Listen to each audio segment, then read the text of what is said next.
What's up, my Mind Your Money business folks? It's me yet again with another video titled Beyond Our Means, Why Americans Spend While the World Saves. We live in the most abundant country in the world, yet millions of people are living paycheck to paycheck who earn a good salary. We live beyond our means. We have no idea why. We have no idea how powerful our minds are. That's why I named this channel Mind Your Money Business, meaning pay attention more to yourself like we do the news. Pay more attention to yourself and the way you think and feel and see things, like how you pay attention to social media and how we're so enthralled and so invested in other people's lives, giving our opinions on theirs, and we pay less attention to ourselves, our own minds, and we have less and less control over our minds. Because the one thing that we have control over in this world is this: the way we think, feel, and perceive things. But when you're, given so much to see and think, it makes you feel a certain way when you turn on the TV and you log on to social media every day. It tends to take over your life. It tends to take over you. And then before you know it, you're like, what happened? How come I don't have any money saved? Why am I living paycheck to paycheck? Because you've been so hypnotized by stuff. I hope all that made sense. So let's just get into this article that I found. And this article, by the way, is like 12 years old. But when I saw the title, I haven't read it yet. I'm like, this makes sense today. So again, it's called Beyond Our Means, Why Americans Spend While the World Saves. And this is on the Federal Reserve Bank of St. Louis's website. So it says here, if the recent financial crisis has taught us anything, it is that Americans save too little, spend too much, and borrow excessively. Millions of people today lack the savings to protect themselves against foreclosure, unemployment, medical expenses, and uncomfortable retirements. How did Americans come to be such miserable savers? What might they learn from European and Eastern Asian countries that boast higher household savings rate? What's making you spend your money, people? What is it? I know what it is. It's just my opinion, but I wonder what the article is going to say. So please pay attention and stay tuned. It says here, over the past 2 centuries, some nations have aggressively encouraged their citizens to save by means of special savings institutions and saving campaigns. Do you ever see any savings campaigns when you turn on your TV in America? No. Buy this turkey. Buy this dish detergent. Buy this laundry detergent. You need to be driving this car. You need to be living in this neighborhood. You need to be going on this trip. You need to be visiting this place. You need to be applying for this credit card. You're always being sold something in America. You're not being told to save. You're not being told how to invest. But the option is there. It may be one commercial out of the 50 that came on that day that talks about saving, and the rest is selling you something. So at the end of the day, what I would like for people to do is just to take the responsibility. Take control of your mind back, take responsibility over your life, and start making the right decision. And when you start making the right decisions, especially when it comes to savings and putting things away, having more than enough, you're going to see yourself going this way while the majority of the people are still going over here. Those people that are spending money, that are living their best lives now, and they're only 18 or in their 20s or 30s. They're not even thinking about,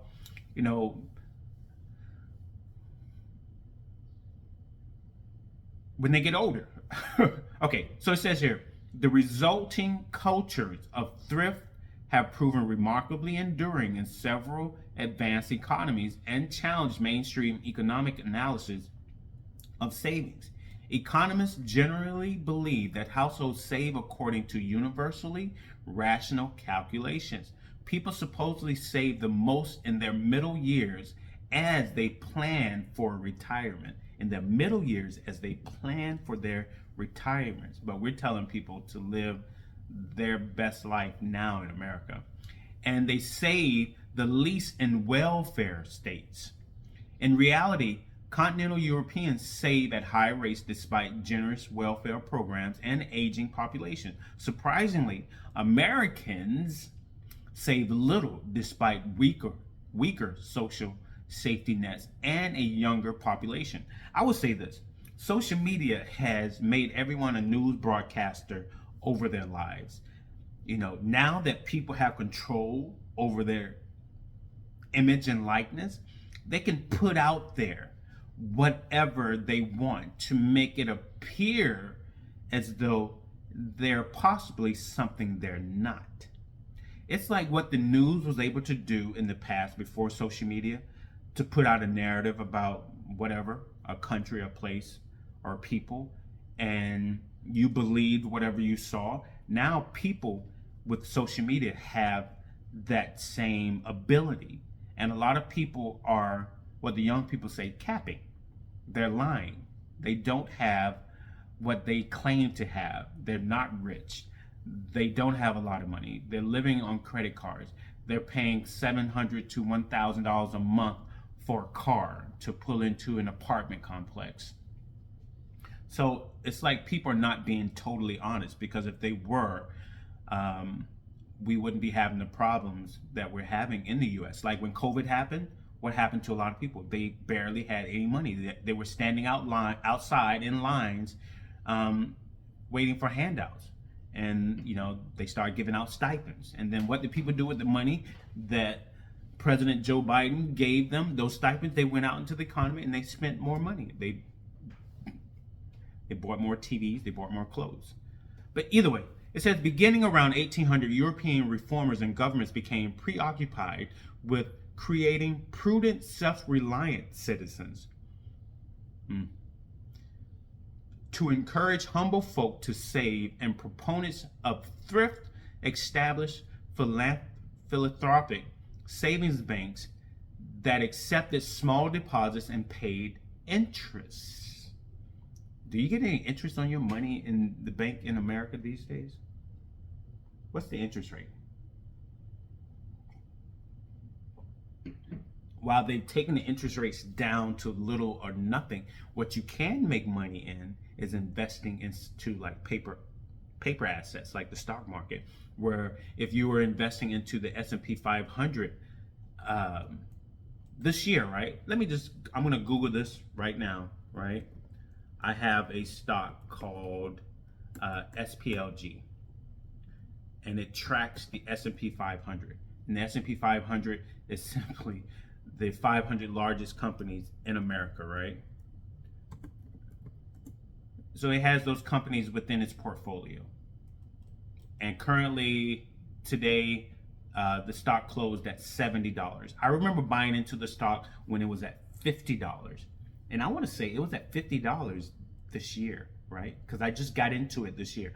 I sold another stock and bought more into this stock. So here's the thing. Year to date on this stock, 26% returns.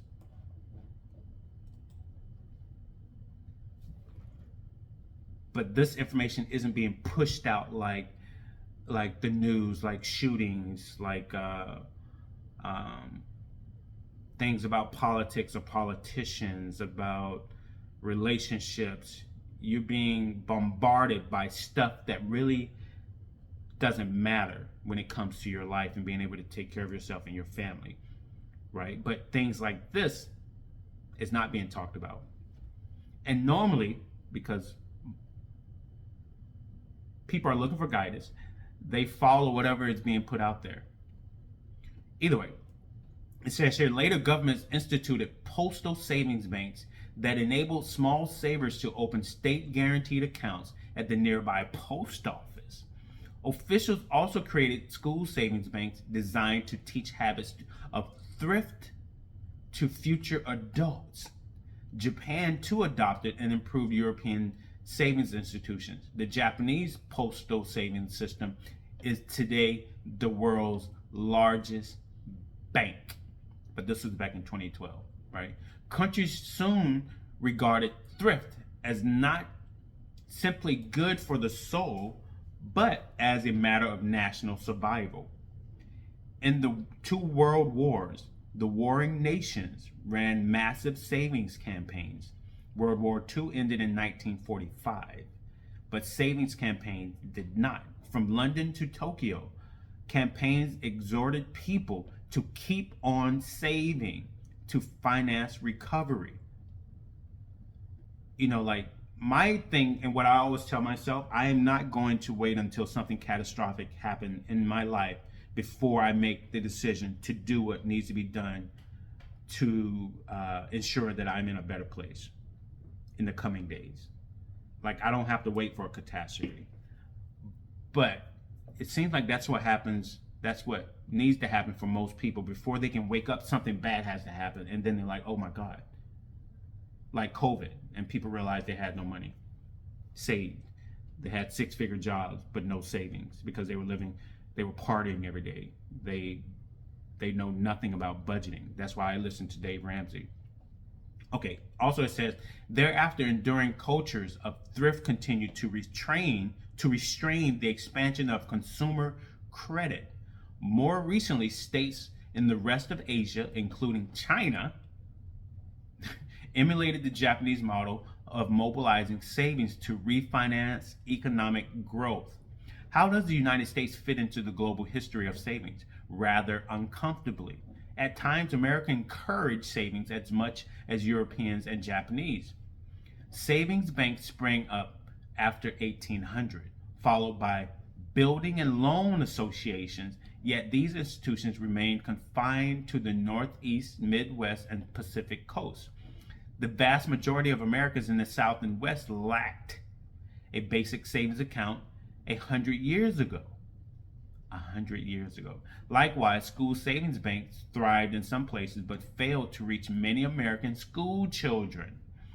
Although most advancing economies had introduced postal savings by the 1880s, the U.S. Congress did not enact postal savings legislation until 1910. Weakened by compromise, the postal savings system never attracted more than a tiny fraction of American savers, and in 1966, it was abolished. Most Americans became regular savers only after the federal government intervened to promote savings. The government intervened to promote savings in the 1930s and 40s. Established in 1934, the Federal Deposit Insurance Corporation insured smaller deposits in banks. This was followed by the government's successful campaign to market small denomination U.S. savings bonds during World War II. So you see how things can get better for people when certain legislation and laws are put in place. But when you leave people to their own vices, and you're not showing them the right way, nothing happens. Okay, after 1945, however, American again diverged from patterns of savings promotion in Europe and East Asia. The United States emerged from World War II extraordinarily rich, while other countries were rebuilding war-ravaged economies. Politicians, businessmen, and labor leaders all encouraged Americans to spend to foster economic growth. And an array of policies also stimulated the growth of home ownership, the American dream, which further increased consumer spending. Beginning in the 1980s, several developments combined to stop millions of Americans from savings altogether. So it says here, beginning in the 1980s, several developments combined to stop millions of Americans from saving altogether. So they purposely got together to come up with a plan to keep people from saving money. Spend your money. Spend your money. You need to understand, like, when you're spending your money and you're buying these products that are not considered assets, you're making someone rich. And then the crazy thing is, you go to church and you learn money. They tell you money is the root of all evil, making you think like what are rich people evil or money evil, or the way people use money is evil. And then we have a problem with the rich people saying they make too much money, they don't pay enough taxes. But we're the ones, retailers or just regular folks, regular Americans, are making these people rich. So it's like we're creating a problem to complain about it, but it's in our control. Why don't you invest in yourself? That's why I call this mind your money business. Invest more into you. Give more money to yourself. Stop buying all these things and buy something for you. Buy stocks, buy appreciating assets, buy land, buy real estate, save, put your money into you. Put more money, buy, books, educate yourself, invest in you. So deregulation permitted the financial industry to offer massive amounts of credit on strikingly favorable terms, even to very poor households and students. The new instruments included credit cards, home equity loans, and subprime mortgages. Many Americans wonder, why save when I can buy things with easy money? When the housing bubble burst in 2008, so too did the unsustainable culture of debt. It is noteworthy that most of other big economies did not embrace the American credit revolution. Home equity loans are rare in Germany and Japan, and few consumers in continental Europe use American-style credit cards that allow one to borrow on unpaid balances. Moreover, European governments more strictly regulate the sort of predatory lending that have impoverished so many Americans. So what might the United States learn from its own history as well as policies elsewhere in the world? To restore our household balance sheets, government must do more to regulate predatory lending while improving Americans' access to savings institutions. Currently, banks discourage young and lower income people from saving by charging excessive fees and requiring high minimum balances. One promising approach would be for the government to revive small savers accounts at the post office. Financial education classes, that's what Dave Ramsey talks about. People need to be more financially educated. Should be offered in all schools nationwide. But why would you not? These businesses in America do not want people to be educated on finances because they won't make any more money. You won't go out and buy a new iPhone every year, spending thousands of dollars on a new phone. You won't continue to go purchase a car every 1-2 years. You won't continue to, I want a bigger house. You won't continue to request these mortgages because that's the system that has been created in America. So what happens when you stop doing those things? How will the company survive? They'll have to figure out a new way, right? It can be done. Either way.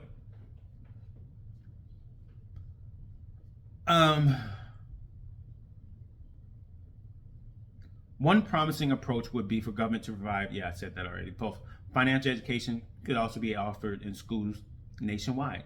Americans pay little attention to how other nations promote savings and protect their citizens from over indebtedness.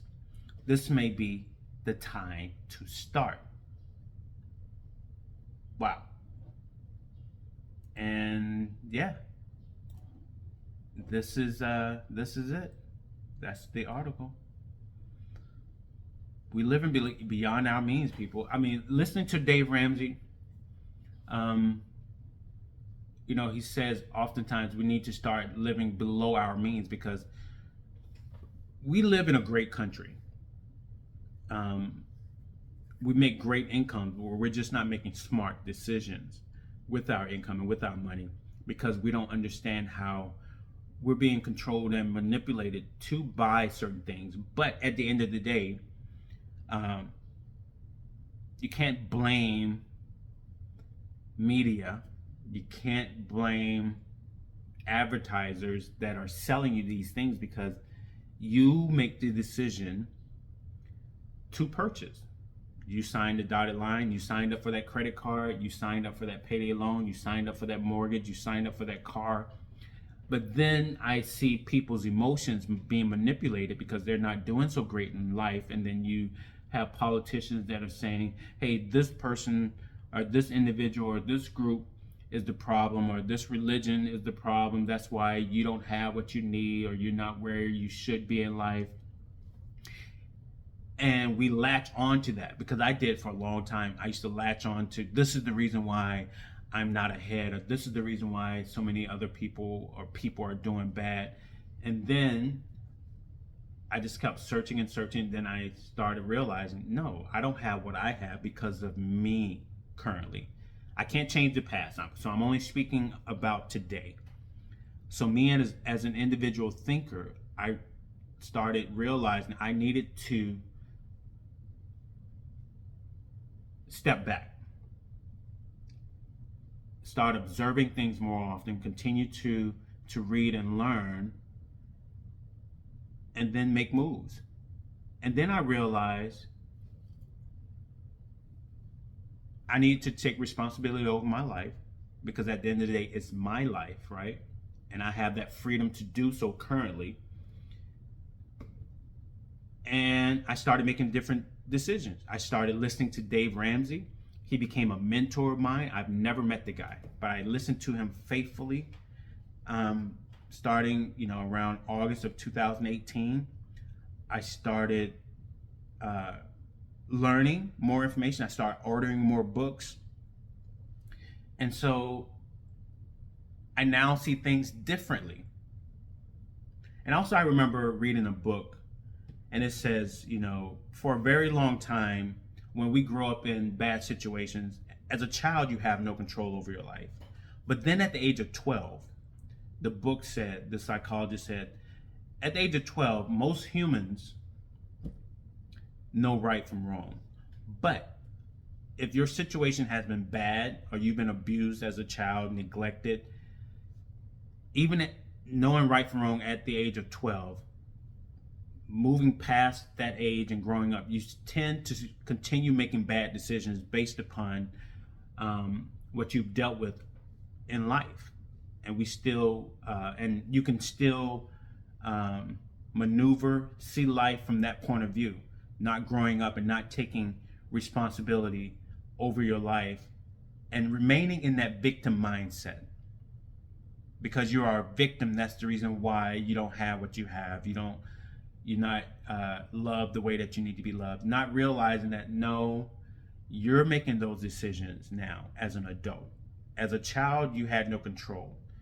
But because you don't have control over this as an adult, you're still living in that child's mindset of being a victim and not having enough money, not having the love, not feeling smart. It's all psychological. It's all about your mind. It's all about how much control you have over your mind, in my opinion. I am no expert. I am no psychologist. This is just me going through life, giving my opinions based upon my experiences. And I believe a lot of us have the same exact experiences. At the end of the day, we're all people. You know, some of us have it better than others, but there is no life without problems. I don't care if you have money or you don't have any money. Everyone's dealing with some type of problem. It's all about how you deal with those problems. Because life is going to continue to be lifing. But we need to stop living beyond our means and start living below our means. That's how I live. I live on a budget till this day. I have been debt free since April of 2021. I am a retired veteran. I continue to work for the federal government. I have rental property. I have stocks. I dollar cost average into the stock market every month, sometimes several times a month. I also invest into my federal government's TSP, which is equivalent to a civilian company's 401k plan. I even have a side business. I have a side hustle. So what I realize is that I need to make the most of my time, and I need to do it smartly, working smarter, not harder. And it's possible. Yeah. But first you have to learn. Well, first you have to make the decision to do better. And you have to go on that journey. Joseph Campbell calls it the hero's journey. It's the discovery of self. It's like you're looking for someone, you're looking for a savior. Only to realize the savior is looking back at you when you look in the mirror. All right, so on that note, like, comment, subscribe, share this video. Let me know what you think, if you think anything at all. All right, you guys take care. Have a blessed day. Peace.